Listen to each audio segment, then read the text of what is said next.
kabupaten dan juga kota, yang terhormat para pastor provinsial, para pimpinan kongregasi dan tarekat hidup bakti, para pastor dan biarawati, yang terhormat para pimpinan lembaga agama, yang terhormat para pimpinan lembaga pemerintahan lainnya, dari pusat, provinsi, kabupaten, kota, hingga kecamatan dan kelurahan, yang terhormat para undangan dan umat sekalian yang terkasih.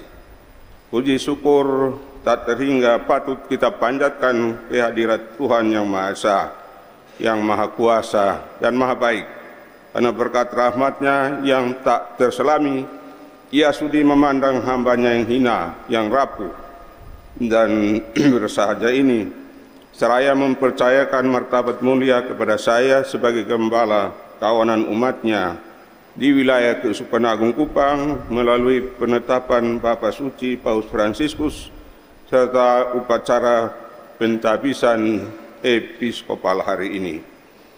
Siapakah aku ini sehingga Tuhanku berkenan memilihku? Mengapa saya? Tidak ada kau orang lain yang lebih baik, lebih pantas untuk martabat dan jabatan ini. Demikianlah beberapa pertanyaan yang sempat berkecamuk dalam benak saya selama beberapa waktu terakhir hingga menjelang peristiwa iman pentabisan hari ini. Untuk menjawab pertanyaan ini, saya coba bertolak dari dialog cinta yang mendalam antara Yesus dan Petrus. Darinya muncul kata-kata Yesus yang saya jadikan moto episkopal saya. Mengapa hanya kepada Simon Petrus saja Yesus bertanya, apakah engkau mengasihi aku? Meskipun murid-murid yang lain juga ada dan hadir pada saat itu. Adakah kualitas insani istimewa yang hanya dimiliki oleh Simon Petrus? Dan jawabannya memang ternyata tidak. Bukan keunggulan kualitas insani. Sebaliknya justru kerapuhan insani Simon Petrus dan kesadaran akan kerapuhan itulah alasan keterpilihannya. Selanjutnya, karena merasa telah mendapatkan cinta, belas kasih, kerahiman, pengampunan, dan penebusan yang jauh lebih besar dari tangan Sang Maha Dermawan jika dibanding dengan rekan-rekannya yang lain.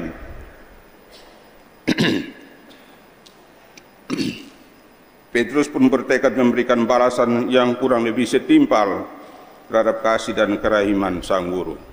Tuhan, Engkau tahu segala-galanya. Engkau tahu bahwa aku mengasihi Engkau. Dengan ini menjadi jelas bahwa sebagaimana Simon Petrus dahulu, demikian juga saya yakin dan sadar bahwa bukannya berbagai kehebatan, keunggulan, dan prestasi-prestasi pribadi, melainkan cinta kasihlah dasar utama keterpilihan saya oleh Sang Gembala Agung dan utama. Gembalakanlah domba-dombaku. Dengan ini saya sekaligus teringat akan kata-kata Santo Paulus, sekalipun aku dapat berkata-kata dengan semua bahasa manusia dan bahasa malaikat, tetapi kalau aku tidak punya kasih, aku sama dengan gong yang berkumandang dan canang yang gemerincing. Sekalipun aku mempunyai karunia untuk bernubuat, mengetahui segala rahasia, dan memiliki seluruh pengetahuan. Dan sekalipun aku memiliki iman yang sempurna untuk memindahkan gunung, tetapi jika aku tidak mempunyai kasih, aku sama sekali tidak berguna. Saudara-saudariku yang terkasih, selanjutnya mengenai moto episkopal yang saya pilih, Pace oves meas, gembalakanlah domba-dombaku. Saya coba menghubungkan moto ini dengan 3 godaan iblis terhadap Yesus di padang gurun dengan tujuan untuk membuat kontras antara cara kita tergoda melakukan pelayanan satu sama lain dengan cara Yesus memanggil Petrus untuk menjalankan tugas pelayanan. Hal pertama yang saya catat adalah bahwa sementara Yesus mengarahkan perhatian Petrus pada kasihnya kepada dia, pada umumnya kita justru cenderung memusatkan perhatian pada relevansi diri kita sendiri terhadap kebutuhan orang-orang lain di sekitar kita.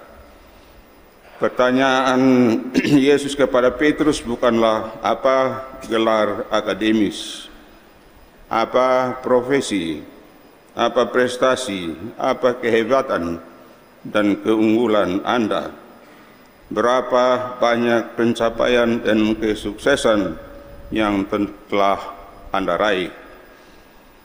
Bukan itu pertanyaan Yesus. Sebaliknya Yesus bertanya, Simon anak Yohanes, apakah engkau mengasihi aku? Apakah engkau sungguh mengenal Allah yang menjadi daging? Begitu jugalah untuk kita, untuk saya. Pertanyaan pertama yang paling penting saat kita dipanggil untuk menggembalakan kawanan domba bukanlah tentang kompetensi manusiawi kita, melainkan tentang cinta kasih kita. Apakah kita sungguh mencintai Yesus? Yang kedua, gembalakanlah domba-dombaku. Tersirat juga dalam kata-kata Yesus ini, berilah makan domba-dombaku. Pertanyaannya ialah, bagaimana caranya seorang gembala memberi makan kawanan dombanya? Dari narasi Injil Yohanes pasal 6 tentang Yesus sebagai roti hidup yang turun dari surga, tersirat sekurang-kurangnya dua cara bagaimana para gembala gereja memberi makan kawanan dombanya. Pertama, melalui pelayanan sabda atau firman. Yang kedua, melalui pelayanan sakramen-sakramen, khususnya sakramen Ekaristi Maha Kudus. Dalam prolog Injilnya, Yohanes antara lain berkata, firman itu telah menjadi daging dan diam di antara kita, dan kita telah melihat kemuliaannya, yaitu kemuliaan yang diberikan kepadanya sebagai anak tunggal Bapa, penuh kasih karunia dan kebenaran. Hal ini berarti bahwa kata-kata firman, hikmah atau kebijaksanaan ilahi yang setiap kali disampaikan para gembala kepada kawanan domba itu sesungguhnya kini telah menjadi daging dan tinggal di antara kita. Dialah roti hidup yang turun dari surga. Barang siapa makan roti ini, ia akan hidup selama-lamanya. Melalui perayaan Ekaristi, firman yang menjadi daging sebagai santapan kehidupan itu diterima dan dinikmati secara melimpah oleh seluruh umat beriman melalui pelayanan para gembala gereja. Yang ketiga, tugas yang dipercayakan Kristus kepada Petrus ini adalah tugas yang sangat bersahaja, yakni menggembalakan, yang sama sekali jauh dari nuansa spektakuler dan gagah-gagahan, apalagi dengan motif dan tujuan untuk mencari popularitas pribadi. Gembala bukanlah sebuah profesi mentereng dan menggiurkan yang diminati kebanyakan orang sejak zaman Yesus hingga kini. Tugas penggembalaan untuk memimpin dengan memberi makan kawanan domba juga bukanlah tugas yang dijalankan sendiri-sendiri oleh masing-masing individu, melainkan dilakukan bersama-sama. Bukan hanya satu bintang yang bersinar terang demi menerangi seluruh jagat. Sebaliknya, kita selalu dan akan selalu berjalan bersama. Lebih dari itu, kita juga senantiasa saling peduli dan saling melayani satu sama lain dalam kerjasama dengan semua saja yang berkehendak baik demi kebaikan dan kesejahteraan banyak orang. Singkatnya, kita tidak ingin memperlakukan pelayanan sebagai pertunjukan diri sendiri yang spektakuler, melainkan sebagai gembala biasa dalam komunitas beriman, di mana kita berbagi bukan terutama produk-produk mengkilap dan gemerlap, melainkan diri kita sendiri dalam semangat kesalingan. Dengan demikian, semangat saling berbagi juga berarti berani menyerahkan hidup kita sendiri, menjadikan iman dan keraguan, harapan dan keputusasaan, sukacita dan kesedihan, keberanian dan ketakutan kita sendiri tersedia bagi orang lain sebagai cara untuk terhubung dengan Tuhan kehidupan.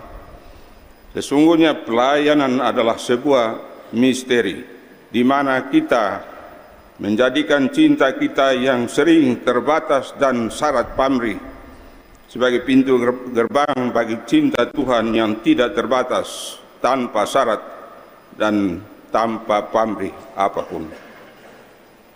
Yang keempat, dalam ayat-ayat terakhir perikop Injil Yohanes, di dalamnya terdapat moto yang saya pilih. Yesus juga berkata kepada Petrus, "Aku berkata kepadamu, sesungguhnya ketika engkau masih muda, engkau mengikat pinggangmu sendiri dan berjalan kemana saja kau kehendaki. Tetapi jika engkau sudah tua, engkau akan mengulurkan tanganmu dan orang lain akan mengikat engkau, serta membawa engkau ke tempat yang tidak kau kehendaki." Dalam kontras dengan kisah pencobaan terhadap Yesus di padang gurun, pernyataan ini sesungguhnya berkaitan erat dengan godaan ketiga, yakni yang sering juga kita alami dalam upaya saling melayani, yakni keinginan akan kuasa dan kontrol. Ketika kita saling mencintai, saling peduli dan melayani di dalam gereja, kita sering tergoda untuk memegang kuasa dan kendali. Tetapi Yesus memberitahu Petrus bahwa jalur gembala bukanlah jalur di mana kuasa dan kontrol semakin banyak diperoleh, tetapi justru sebaliknya semakin banyak diserahkan, dengan konsekuensi akhirnya adalah kematian, sebagaimana dialami Petrus sendiri. Hal ini berarti bahwa arah pelayanan dalam gereja Kristus sangatlah kontras dan berbeda dari yang cenderung kita pikirkan. Dalam pelayanan publiknya, Yesus tidak menggunakan kuasa dan pengawasan melekat atas para simpatisan dan pengikutnya. Namun, pelayanannya yang tulus dan rendah hati, dengan wibawa dan otoritas ilahi yang dimilikinya, merupakan daya tarik yang demikian mempesona bagi jutaan pria dan wanita seantero dunia. Hal ini juga berarti bahwa cara pelayanan membentuk kita jauh lebih dalam dari apa yang cenderung kita percayai. Spiritualitas pelayanan kita tidak lain dari spiritualitas kenosis, pengosongan diri yang berpuncak pada Kalvari, yakni kesediaan untuk mati bersama Yesus, persis seperti apa yang pernah dijanjikan Petrus namun yang kemudian gagal dilakukannya. Di sini sang guru dan gembala agung memberitahu Petrus tentang apa yang akan membuatnya mampu memberikan hidupnya untuk Kristus. Dan hal yang akan dilakukannya adalah menjalani pola konsisten untuk mati bagi dirinya sendiri setiap saat demi kawanan dombanya. Inilah tanah dan lahan latihan yang dibutuhkan Petrus, dan ini berarti bahwa bahkan ketika Petrus adalah gembala yang berkorban untuk kawanan domba, namun kawanan domba juga turut membentuknya, bahkan sekian sering justru melayaninya. Akhirnya saya mengucapkan limpah terima kasih kepada semua saja yang dengan caranya masing-masing telah terlibat baik secara langsung maupun tidak langsung dalam peristiwa iman, pentabisanku sebagai Uskupan Agung Kupang hari ini. Pertama, kepada Yang Mulia Monsinyur Piero Piopo, Duta Besar Vatikan Indonesia, selaku uskup pentabisku, yang memang sudah harus kembali saat ini. Yang kedua, kepada Yang Mulia Monsinyur Petrus Turang, Uskup Emeritus Keuskupan Agung Kupang, yang telah bersedia membimbing, mendampingi saya selama kurang lebih 27 tahun, memberikan wejangan dan nasihatnya, bahkan sampai saat terakhir tadi dalam bentuk homili. Yang ketiga, kepada Yang Mulia Monsinyur Petrus Turang dan Monsinyur Domi Nikusaku sebagai pendamping pentabis. Yang keempat, kepada para uskup yang telah berkenan hadir dalam acara pentabisan hari ini. Yang kelima, kepada seluruh pejabat pemerintah, baik sipil, TNI, maupun Polri dari pusat sampai ke daerah yang telah meluangkan waktu menghadiri upacara iman pentabisan hari ini. Keenam, kepada semua tokoh dan pemuka agama, para imam, biarawan biarawati, dan seluruh umat beriman yang berkenan hadir dalam acara pentabisan hari ini. Ketujuh, kepada keluarga inti dan keluarga besar, baik dari Monsinyur Petrus Turang, juga dari keluarga besar dan keluarga intiku sendiri, kepada para penjasa dan penderma, kepada teman-teman seperjuangan mulai dari SD, SMP, seminari menengah, seminari tinggi, kepada Romo Presa Seminari Tinggi, Santo Mikael Pemfui, dan rekan-rekan pembina di Seminari Tinggi Santo Mikael Pemfui, pada Romo Dekan dan rekan-rekan dosen di Fakultas Filsafat Universitas Katolik Widya Mandira, kepada para Pater Rektor Unwira, kepada Pater Ketua Yapenkar, kepada para sahabat dan kenalanku, baik yang ada di dalam maupun di luar Pulau Timor, yang dengan kasihnya yang besar telah mendukung perjalanan hidup dan panggilanku selama ini. Dan yang terakhir, namun bukan yang terkemudian, terima kasihku kepada seluruh jajaran panitia pentabisan yang selama kurang lebih 2 bulan telah mengorbankan seluruh diri, waktu, pikiran, dan tenaganya demi suksesnya acara pentabisanku hari ini. Kiranya Tuhan yang Maha Kasih melimpahkan segala berkat dan anugerahnya kepada kalian semua. Gloria Dei, Homo Vivens. Hendaklah kemuliaan nama Tuhan terpancar dalam seluruh hidup dan karya kita. Sekian dan terima kasih, Tuhan berkati.